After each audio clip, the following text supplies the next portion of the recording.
Welcome back to Ask Allison. Here's today's question. I left group practice to start my solo practice in early 2023. And at the time, I was making a lot of decisions quickly, such as picking a practice name for getting my PLLC, domain name, email address, etc. I'm transitioning my practice again. And in 2025, I'll be private pay and I'm working on my niche, ideal client, and marketing plan. Does the name of my practice matter? I picked my initials because my first name can be misspelled, though I'm wondering if for networking and other therapists, my first and last name would be better. Or is this a non-issue and more about SEO for a Google search?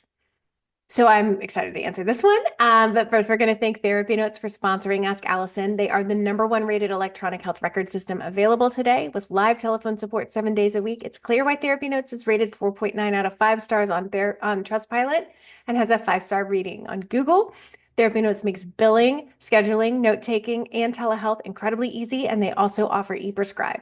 If you're coming from another EHR, Therapy Notes makes the transition incredibly easy, importing your demographic data free of charge so you can get going right away. Find out what more than 100,000 mental health professionals already know.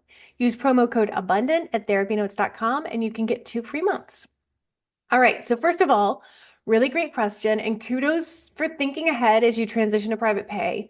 It's a really exciting time, and I love that you're being really thoughtful about the details. So, does the name of your practice matter? Here is the short answer. Not a whole lot. As long as the people who might refer to you can remember it, it's more about functionality and memorability than it is having like the perfect name.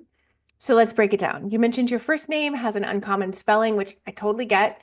It's a valid hesitation, especially when it comes to things like domain names and emails. But as somebody who refers people often, let me share this.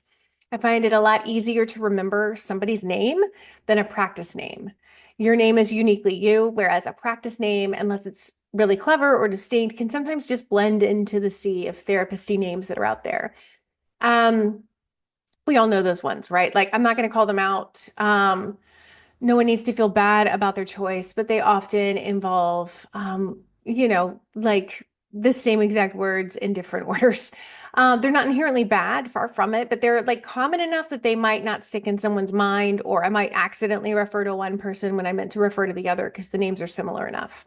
So if you already have one of those names, no worries. Just make sure your website is optimized so that if somebody Googles a phrase close to your practice name or your name, plus your state, it pops up as a result. Now, about using initials, I'd say they're about as memorable as a generic practice name. They're functional, but they don't create much connection. If you're already using your initials, it might be worth considering transitioning to your full name for networking purposes, especially since referrals from other therapists, they're probably going to be pretty key for your private pay practice.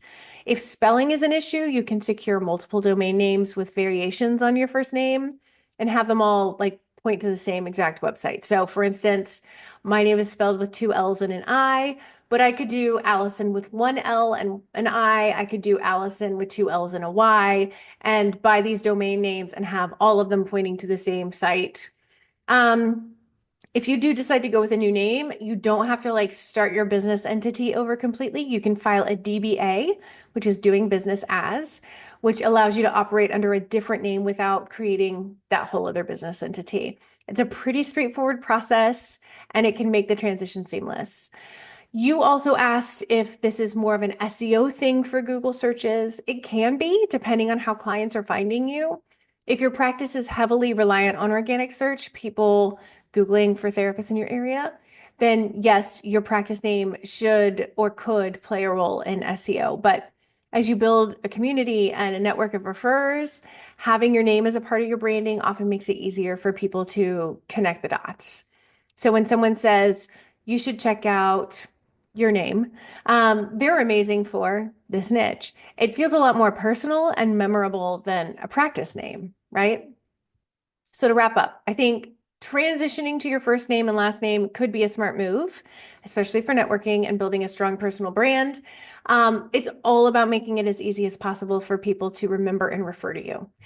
And the fact that you're thinking about this now while working on your niche, your ideal client, your marketing plan, it shows that you're setting yourself up for success in 2025 and beyond. Before we go, I want to remind you that we have free worksheets. Today's will be the Build the Right Practice questions to consider. This is going to help you think through your practice building. This can be good for people in the early stages, particularly, or people like you who are transitioning. So y'all can DM me the word sheets, as in worksheets, and I will send you a link to download that and all the other free worksheets also.